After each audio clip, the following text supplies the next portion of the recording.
Hi, welcome back to another episode of Women in Building. And today we are here with Valerie. We are super excited to have you here. Are we cheersing? Yes. Yeah, let's do it. Why not, right? It's been a week and it's only Tuesday. Yeah. Pretty typical, right? Yeah, right? Every week is like that. So Val, tell us a little bit about yourself.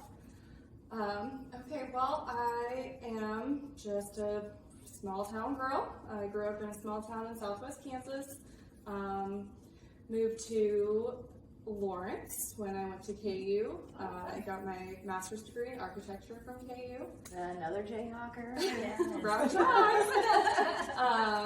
and then ended up moving to Overland Park and got married. I married my high school sweetheart. And then we now have 2 daughters, and they are so cute. So cute. They're like little mini-me's of her. Yes. And the red hair, I feel like, where it's like super, super curly, it's just so cute. So many curls. Yes. It's super fun to brush. They're 1 and 6 now. The oldest one just started kindergarten, and the little one is just a total terror in the cutest way possible. Aren't they always? Yes. That's what gets us moms to stop having children, is when you have that little terror. Yeah. Yeah. And you're like, and we're done. Yep. That first one was so careful and like dainty, and this one is not afraid of anything and just like jumps off of tables. So That's not stressful at all for you. Not at all. Not at all. Well, that's fun. So tell us about like where you got your start in building. Okay, so I think I'm going to start at the very beginning. Yeah, please do. I thought that I was going to be a teacher forever since I was very small. And then when I was a junior in high school, I did an internship, kind of like an in-school internship thing, where I got to go to a first grade class and help the teacher. And I spent the entire time building with blocks. And they were like, "We're not sure this is for you. Maybe you're more interested in creative design world." So I kind of started down that path. My mom is an artist. My dad is a businessman. And so I wanted to find a way to kind of bring those worlds together. And so architecture is kind of like art that you can walk through. Yeah. That's a cool way actually to describe it. I didn't think of that. Yeah. Right. And it's maybe a little more lucrative than at least where I could take art. Yeah. My Crayola paintings don't go very far. So then I ended up going to architecture school, and from there, I had really big dreams of being like the next Zaha Hadid. And not everyone can be a star architect, so I like that too. Yeah, right? Especially in Kansas City. Yeah. It's a little more tough, yeah. And so, I thought one day I'm gonna change the skyline. Like, I will have an impact on the skyline of some city. And I spent some time in commercial architecture and very quickly discovered that there is a long road there of detailing bathroom floor tile before you get to have any hand in actual design. And I've also always been pretty passionate about residential design, just because it's so personal and very, very close to the end user, whereas a lot of the commercial stuff, it's a big developer and it's just like money makes more money. And in the residential world, it's the most elaborate purchase that anyone's going to make. Yeah, and it's an emotional connection. Roller coaster, yes. Absolutely. And I love being tied to that, and then also having like a lasting impact on how they're going to live their lives in that home. And when I'm designing spaces for them, I'm imagining what is it going to be like at Christmas when they're like setting up their tree or whatever holiday they choose to celebrate, and when they're standing around the island, is their room, or are they going to bump into each other? Yeah. And I don't even think I asked or mentioned what you do right now. Yeah. Oh, Okay, so I've actually been with the same company. I'm with Summit Homes for almost 9 years in January. And so we're a residential production builder, really, and we build homes all over the Kansas City metro. So my job there as the director of architecture is to come up with all of the new floor plans that we're going to introduce, and then they get built and become these amazing neighborhoods that people will build their stories. yeah. And it's gotta feel so good. You live in a Summit house. I do live As in a do Summit I. house. So you can see the dreams come to life with, Oh, yeah. you know, people Yeah. living in the homes, and like I come home every day and still absolutely adore my house after 6 years, which Good, I'm so magazine glad and to designing. But driving through neighborhoods, because Summit builds basically entire neighborhoods, and I mean sometimes there's mixed builders in some of their communities, but what does that feel like when you're driving through a community that you designed? It's pretty satisfying. I mean, it's so cool to see the transition of something just being an idea on paper. You know, I'll go out and see it when it is just raw land, when it is just like a field, and there's this vision of what it's going to be one day when there are streets and sidewalks and kids playing and lots of houses and trees, and that progression of coming from absolutely nothing to being a place where people are thriving it's a really cool thing to be a part of. Yeah. Absolutely. Yeah. So, a question I always like to ask is, do you have any sort of funny story or something memorable that you feel like while you've been in the building industry has happened? Things like to share.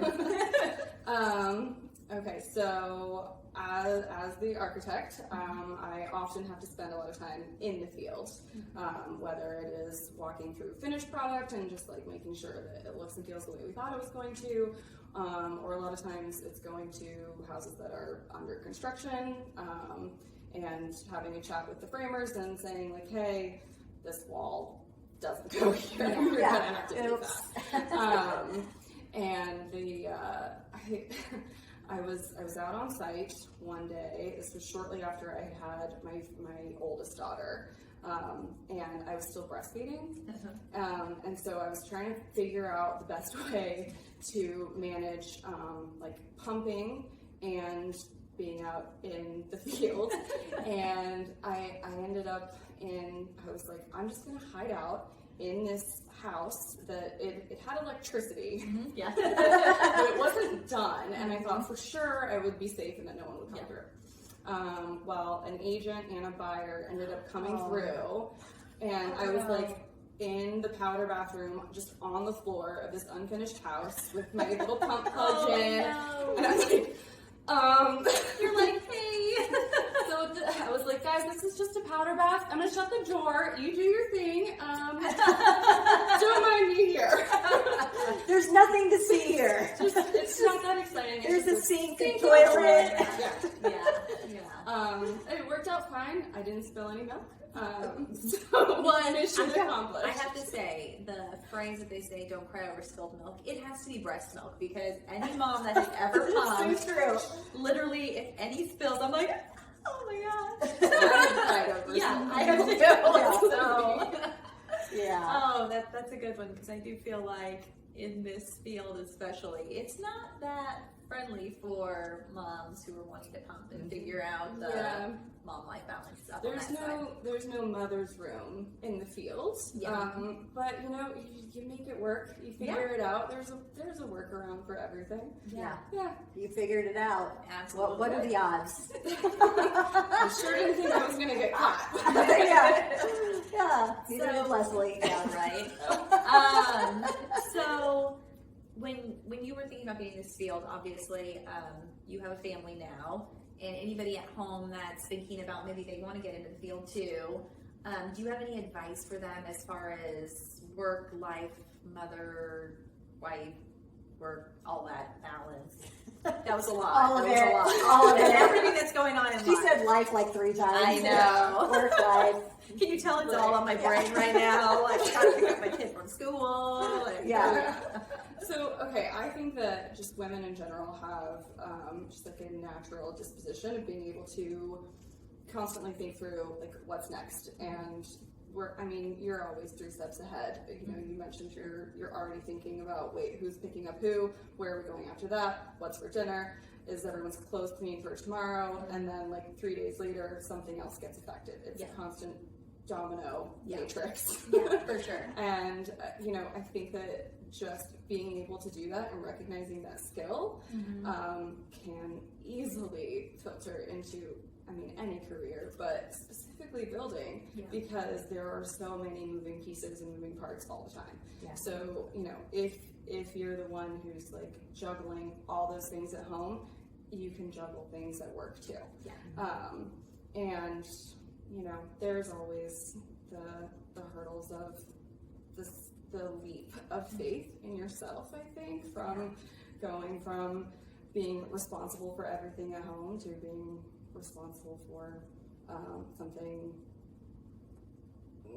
that costs more. Yeah, oh, for sure. And I think that was a huge change for me, and you know, going just from a position where maybe I'm being like exactly told what to do all the time to a little bit more creative role and having more freedom to figure out exactly what my department looks like and where we're going to spend our money. And you know, at first I was like, I don't know how to do that. Yeah. And then I thought about it a little bit. Like, I do that at home. Yeah. You know, I'm constantly organizing and figuring out who goes where and what happens and how much it costs. And why can't I do that for a company too? And turns out I can. Yeah, and you do it well. Thank you. So the last thing we have is anybody who's thinking about getting into this, do you have any advice for how they would take their first steps to getting into your field, whether it's an internship or shadowing someone, or is it you just leap in and go straight to school? Any advice you have? Well, specifically, if you're interested in architecture, there's interiors, there's architecture, there's engineering.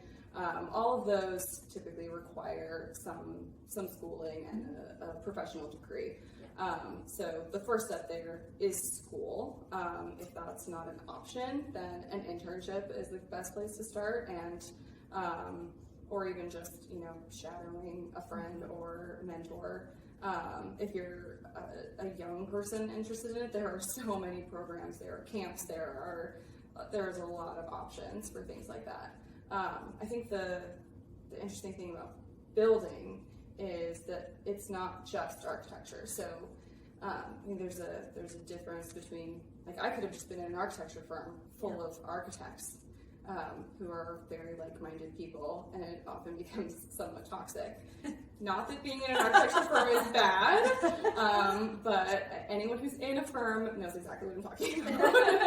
It's very competitive. And then, you know, in this building environment, there are so many other pieces at play. Like, there are people who specialize in sales and marketing and purchasing and accounting, and you know, typically like a larger business would just outsource all of that. But in a building environment, you have to have all those people playing together, and so it's very collaborative. But that means that you can be in the building environment and not be an architect. Yeah, you can be absolutely. in this exciting world and have a degree in anything. Or there's opportunities to get into it without a degree too. So for sure. Well, do you have anything else? Just if people have more questions, want to get a hold of you, is there a way for them to do that? Maybe they have some questions specifically about your role and how they get into it. And